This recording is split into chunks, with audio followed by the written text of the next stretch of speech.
Hey CTR, happy Turtle Tuesday. Well, you may not be watching this on a Tuesday, but we're releasing on a Tuesday to celebrate Turtle Tuesday. If it's not clear from that, we're going to be doing a TMNT review today. My favorite TMNT line has got to be from NECA, and of their lines that they have, the animated and the movie is by far my favorite. Grew up with those films. That was the pinnacle of Turtles for me as a kid. So today we're going to be taking a look at the Ultimate Shredder from The Secret of the Ooze.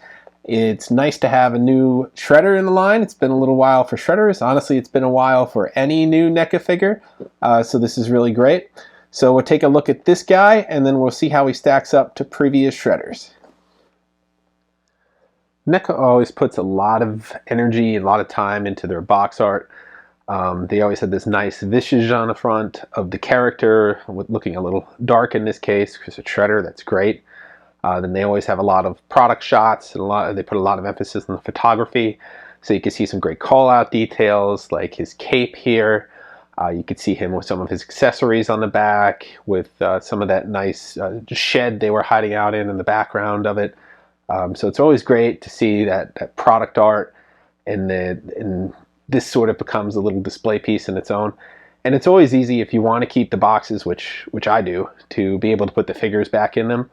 And just to, if you ever wanted to sell them or preserve them or store them, it's just really easy. But it's also great if you just want to display them this way. So let's take a look at the inside of this box. So here we have our character. You can see all the accessories laid out.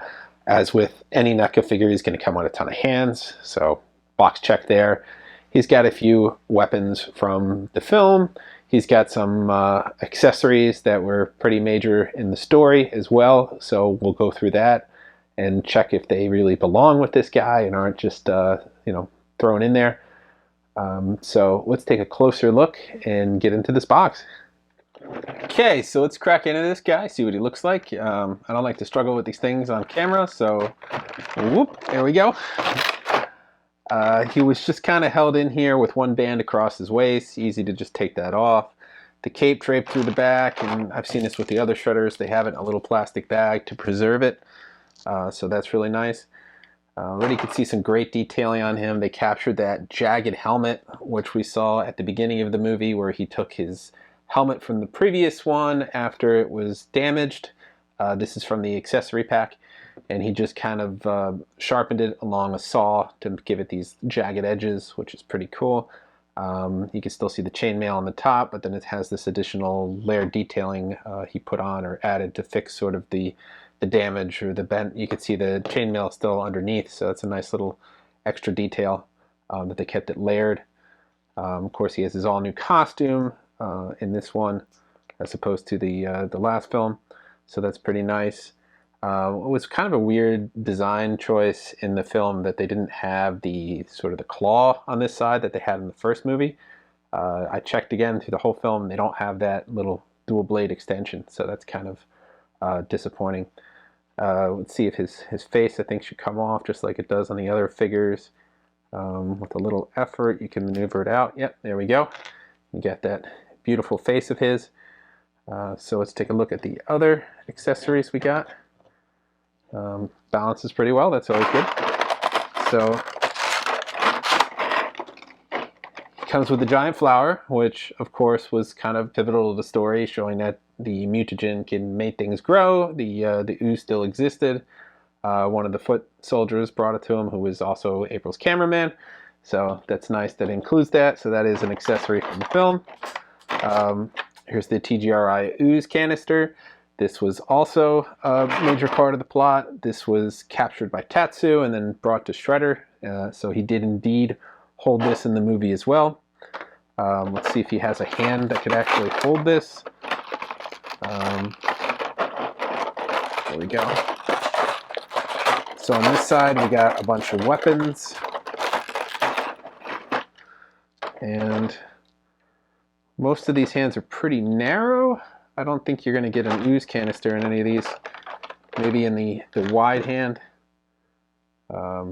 Possibly. No, not really. Yeah, the Super Shredder came with a nice canister gripping hand, although Super Shredder didn't actually have the canister because it was gone at that point. So, yeah.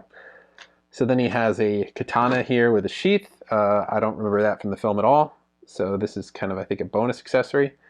He has this large blade here. Also don't remember this from the film, so I think this is just a fun bonus accessory.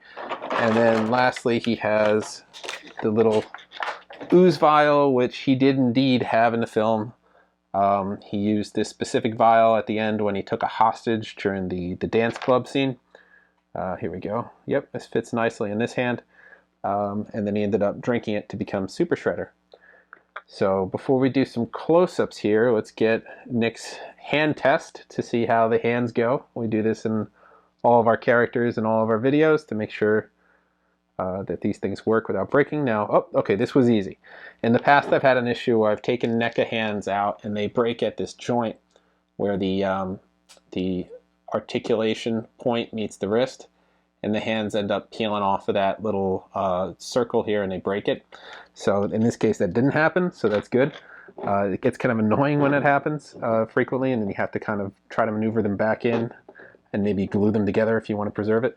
But nope, he could switch hands pretty easy. He's got his little vial of ooze here, and he's ready to go. Now, unlike the Shredder from the first film, the cape is permanently mounted on him. It does not just sit on top or come off. I can't recall any scenes where he didn't have the cape, so I guess that's appropriate for this figure. So why don't we give you some close-ups so you can see some more of the detail of this figure and all his assortment of accessories.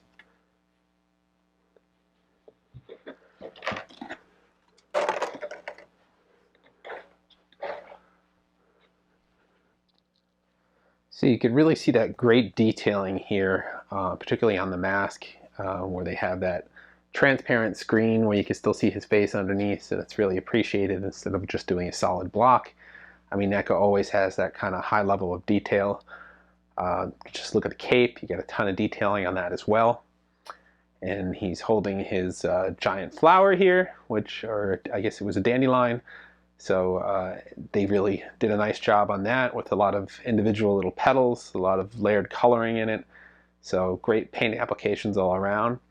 You notice the web shoes, the sort of the ninja shoes he's wearing as well. That's a nice detail. I don't think I ever saw his feet in the film, but it makes sense considering that he was a ninja. I don't remember the katana accessory in the movie. He used it more in the video games, but it's a nice accessory here, particularly since Secret of the Ooze Shredder is more aligned with video game Shredder anyway. You can also see that great detailing in the face with that scratch, which I think was a little different in the second film than it was in the first, but I guess you could chalk that up to him being in the trash compactor in addition to having his face slashed. Like I said, though, that there's no ooze gripping hand, so you just kind of have to balance it in there if you want. The only figure I've seen come with a hand with that sort of posturing on it was been the Super Shredder. So you could still make it work with these three sets of hands. You got fists, you got weapon holding hands, but they're very narrow. Pretty much you can only hold the sword or the spear. And then you got these wide open hands, which you could do for gesturing or manipulate it to hold larger objects. Why don't we see how Shredder, Ultimate Shredder, stacks up against the previous releases in the line. So here we have our assortment of Shredders, a group, or I guess a block, I think, of Shredders. So I think knives go in a block, so our block of Shredders. We're going to start out with a Oroku Saki. So I have him with his alternate face where it has the slashes on it from Splinter. So he came with an alternate head, pair of arms, two sets of hands. He also came with some nunchaku, little axe thing, a bow, a tonfa, and a samurai sword as well. So a whole bunch of accessories that he didn't use in the movie either, but that was just kind of nice for them to round out the figure. Then we have the Turtles 1 Shredder, also with a removable face. He has a slightly different scarring than Oroku Saki because this is aged. It's not as fresh. He came with an assortment of hands. Now his hands were different on the left because they had the blade on them. as opposed to the right ones, which were just regular. He featured an accessory he did use in the movie, which was his long spear thing. You see him using at the end. He also comes with this knife. I can't remember if he actually used this or not in the film, but that's his accessory here. As I mentioned before, his cape kind of just sits on top of him over the shoulder. Different pattern than the Secret of the Ooze shredder, so that's good that they get the pattern. They changed them. And if you want that crushed helmet that he actually starts off with in Secret of the Ooze, you need to get the turtle accessory pack for that helmet that went through the trash compactor. Now, there's no way to remove this helmet to put it on, so you can't really get a shredder between the two films where he starts out in Secret of the Ooze with the crushed helmet. They don't have that version yet because you can't switch the helmets out, but you can get the helmet, which is good. Then, of course, we got our Super Shredder.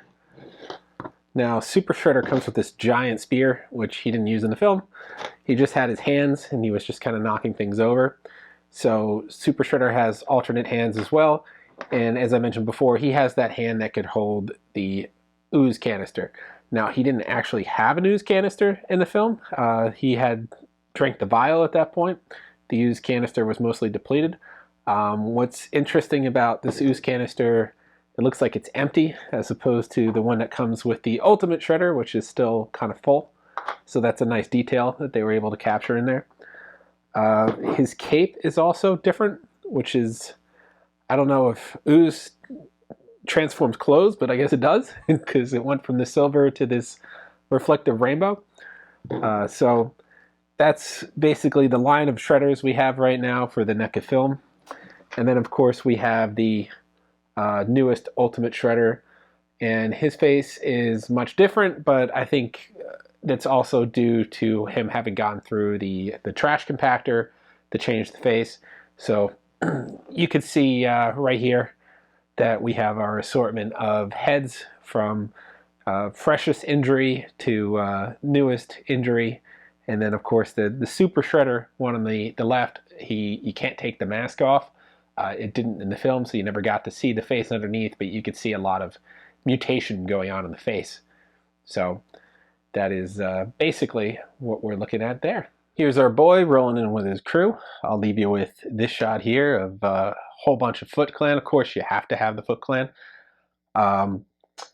We haven't gotten any like foot from Secret of the Ooze yet, which I call Foot Remnant, taking a page from the Star Wars Mandalorian book. They had some tattered uniforms. A lot of them were often out of their mask. So that's kind of, it'd be kind of a cool look to have, although it wasn't much time between the first and the second film and the timeline. But for some reason, a lot of their clothes were broken down and beaten at earlier scenes. So it'd be kind of cool maybe if they had April's cameraman with his, removable hood, or some of the other foot soldiers we saw in the beginning of the film would add a little bit more to the Secret of the Ooze lineup. Next year we have the turtles specific to the Secret of the Ooze coming out with a little variation in their look. So that would be cool to finally get them into the line.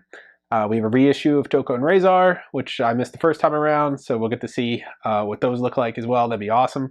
And then, of course, the accessory set, which is going to have a whole bunch of accessories from Secret of the Ooze, which is really nice as well. So we'll see what all those look like together. If you want this guy and you missed the pre-order, it's going to be really hard to find him.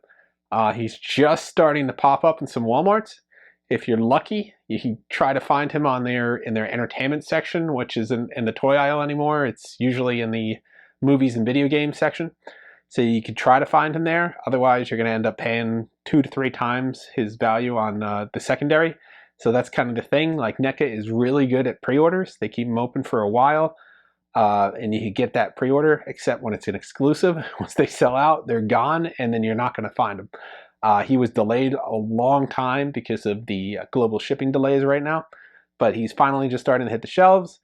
If you're lucky, you can find them. Otherwise, you're going to end up paying a little bit if you want him in the secondary market. It's unclear if they have any plans to reissue this guy. Hopefully, they'll do some kind of Comic-Con exclusive, and you get a shot at getting him in a larger pack. We still don't have a Tatsu, so that would be awesome if they did that. We still don't have a Kino, Although at Comic-Con, I heard that might be in the works and might be announced at New York Comic-Con this month. We'll see. But anyway, here's your set. Your Ultimate Shredder. Like, subscribe, and follow for more. And we'll see you guys next time.